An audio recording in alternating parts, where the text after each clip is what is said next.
ಶ್ರೀ ಗುರುಭ್ಯೋ ನಮಃ. ತರಣಿ ಸುತನನು ಕಾಯ್ದು ಶರಧಿಯನು ನೆರೆದಾಟಿ ಧರಣಿ ಸುತೆಯಳ ಕಂಡು ಧನುಜರೊಡನೆ ಭರದಿ ರಣವಣೆ ಮಾಡಿ ಗೆಳಿದು ದಿವ್ಯಾಸ್ತ್ರಗಳ ಉರುಹಿ ಲಂಕಯ ಬಂದ ಹನುಮಂತನು. As I said in the previous episode itself, the entire Sundarakanda has been encapsulated in this single padya, starting with Hanuman going to Lanka, flying over the magnanimous ocean, to him destroying the Asuras there and giving the ring to Sita Devi, and then taking the Chudamani from her and returning back to Rama has been completely described in this padya. So let us see it line by line. Tarani Sutananu Kaidu. Tarani is Surya. Tarani Suta, Surya's son. Surya incarnated as Sugriva. Tarani Sutananu Kaidu. Kaidu is protecting. So protecting Sugriva. When did Hanuman protect Sugriva? Well, it is in this incident. When Rama and Lakshmana came to Rishyamukha mountain, Sugriva thought that they were the persons of Vali. But it was Hanuman who with the perfect jnana enlightened Sugriva that the one who has come is Lord, and then Hanuman goes there to meet Rama and Lakshmana and then comes back from there. And there happens the Agni Sakshi friendship between the Rama and Sugriva. So Rama taking the side of Sugriva is primarily because Hanuman was on the side of Sugriva. There is this popular Dasarapada which says, Hanumana matave Hariya matavu, Hariya matave Hanumana matavu. So Rama, in order to protect Sugriva, there destroyed Vali with his one bana. And all this Rama did for Sugriva, saving Sugriva because Hanuman was in his side. This applies to even us. If we take the Sharanagati of Hanuman, if we are in his lotus feet, then it is a mandatory fact that we will have the support of Bhagavanta. But on the other hand, if we do not fall on the lotus feet of Hanuman, but rather if we expect Bhagavanta to support us, no, then we will not get the support of Bhagavanta, we will not get his blessings. So it is Hanuman who actually takes us to Bhagavanta, which is expressed in this beautiful line, Tarani Sutananu Kaidu. Then Sharadhiyanu Neredati. He just flew over the ocean to reach the other side, Lanka. Here also, Sripadarajaru has beautifully placed the word Neredati, which means he flew over the ocean completely. After this incident, when there was a discussion between people, between the Kapis, of who can cross this magnanimous 100 Yojana ocean, each Kapi expressed their own ability. That is when the oldest Jambavanta says that he can fly to 100 Yojana, but he cannot return back as he will get tired after that. But then it was Hanuman who leaped over the 100 Yojana there, that too without any exhaustion. He just was tireless. In the middle, when he was flying over the ocean, there were 3 obstacles that came in his way, but Hanuman was never deviated. It was Mainaka Parvata sent by the Devatas for Hanuman to rest. But Hanuman said, no, it is my Lord's work, Rama's work, that is the first primary important thing, priority for me. This is also a life motivational factor that we should look into when we look into the action of Hanuman. When done a work with focus, Hanuman never gets deviated, never distracted. He just does it with perfect focus. Just like even he got the Parvata for rest, that too flying in between 100 Yojana ocean, he didn't do. He thought that his work for Rama is the first thing that he should do and just flew upon it. Then came Lankini with his fist, he just destroyed her. Then even the Nagamata, he dodged her and found a way to reach Lanka. But here, Sripadarajaru, by just giving us the word Neredati, he says that all these actions, he does it without getting tired, without getting exhausted. When someone says that he has done it completely, it is a factor of understanding that he does it with ease, easily, without getting tired. There is a beautiful story from Upanishad which explains this factor. Once there was a competition happening between the Devatas in deciding who is superior among the all. and they all reached the Supreme Lord Sri Hari. He said, "You all do your own work, but someone who does the work constantly without getting tired, they are the superior," he said. And all the Devatas agreed to it. So it was a competition between the Devatas. The Agni, Surya and Chandra Devatas, who are the Abhimani for our eyes, they also worked for a long time, but after a time they needed to take rest.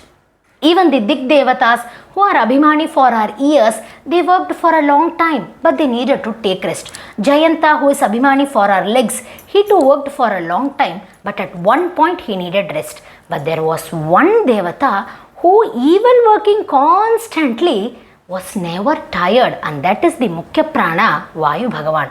He, with the respiration that we do, is because of him, and we have never heard anyone who says that I am tired of breathing for a long time, I needed to take rest. Such is the factor of exhaustion in case of Vayu Bhagavan. He never gets tired. And Hanuman is none other than the incarnation of Vayu Bhagavan. So it is a clear fact that Hanuman also, after leaping over the ocean for 100 yojana, he was just fine.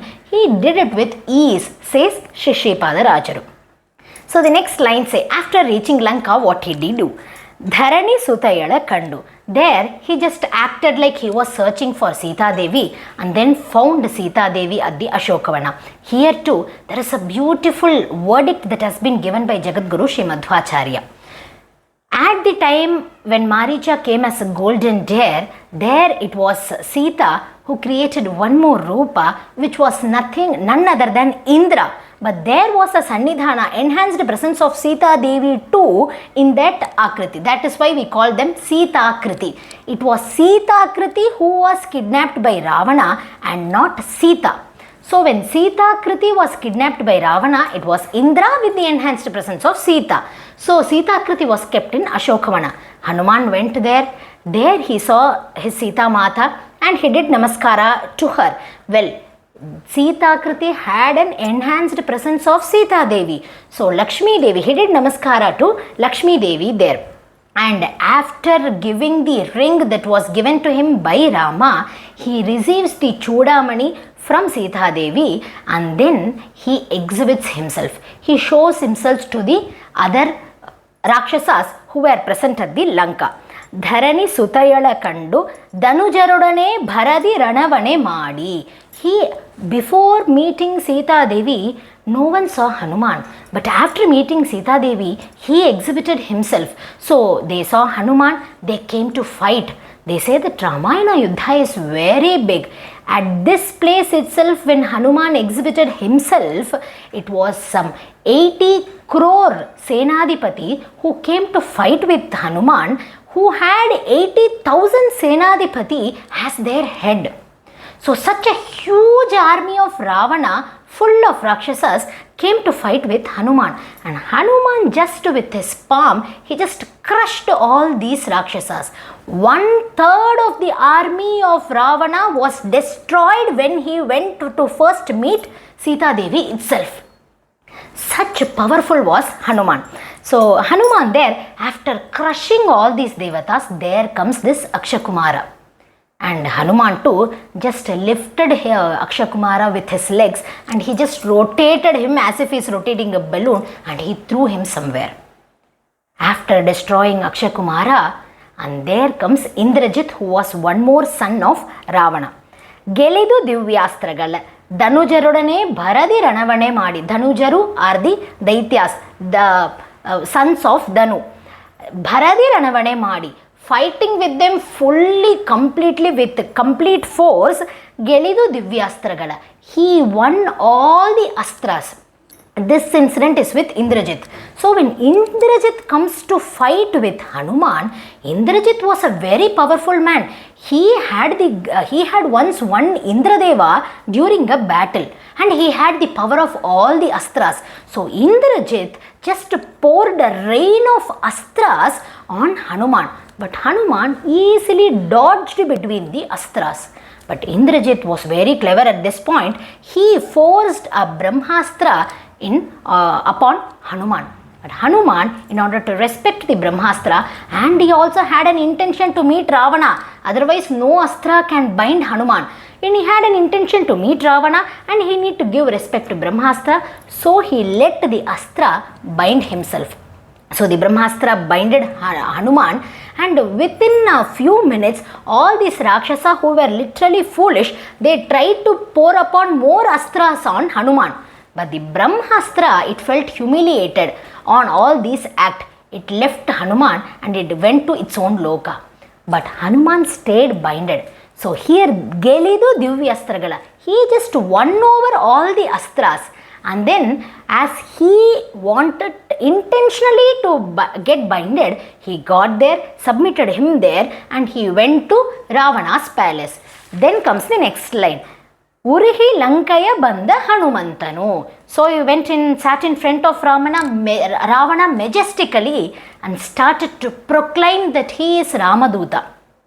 That is the most favorite words of Hanuman. Sri Vyasaraja Tirtha in his shloka, when he starts itself, he say, Namami Dutam Ramasya, Namami Ramasya Dutam. That's how Hanuman likes being called as Ramaduta. He says that I am the messenger of Rama, and Ravana, if you do not release Sita, your destruction is very shortly is going to come. He just warns Ravana. But Ravana doesn't listen to it, and Ravana gets furious and tries to pounce upon Hanuman. But there Vibhishana stops saying that he is a Duta, messenger.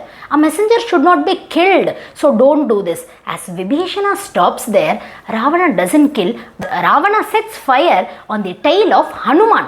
And Hanuman, with that fire, the fire didn't do anything to Hanuman. He lit the entire Lanka, burnt the Lanka into ashes. Fire, the Agni Devata in Taratamya is very less than the Jivottama Vayu Bhagavan who incarnated as Hanuman. Agni Devata, he does namaskara to Vayu Bhagavan. So he will not do any harm to Vayu Bhagavan here. Moreover, the burning capacity of Agni is given by Vayu. Agni didn't do anything to Hanuman, rather it burnt the entire Lanka. Here too Jagadguru Sri Madhwacharya gives us a beautiful verdict for us. It is that it was actually not Agni that melted down the Lanka, he says, because if we see, Lanka was a city built on the order and instructions of Brahma. It was built with completely gold and ratnas and emeralds and ruby, etc. That too by Vishwakarma. Agni cannot destroy this Lanka. And even if Agni tries to destroy the Lanka, all this Indrajit and other asuras, they have this Varunastra with which they can subdue the Agni. But it was the tejas of Hanuman which actually burnt Lanka. That is why even having the Varunastra, all these asuras, they couldn't do anything. They were just standing still and watching Hanuman showing his parakrama, because it was the tejas of Hanuman that actually burnt down the Lanka, says Sri Jagadguru Madhwacharya.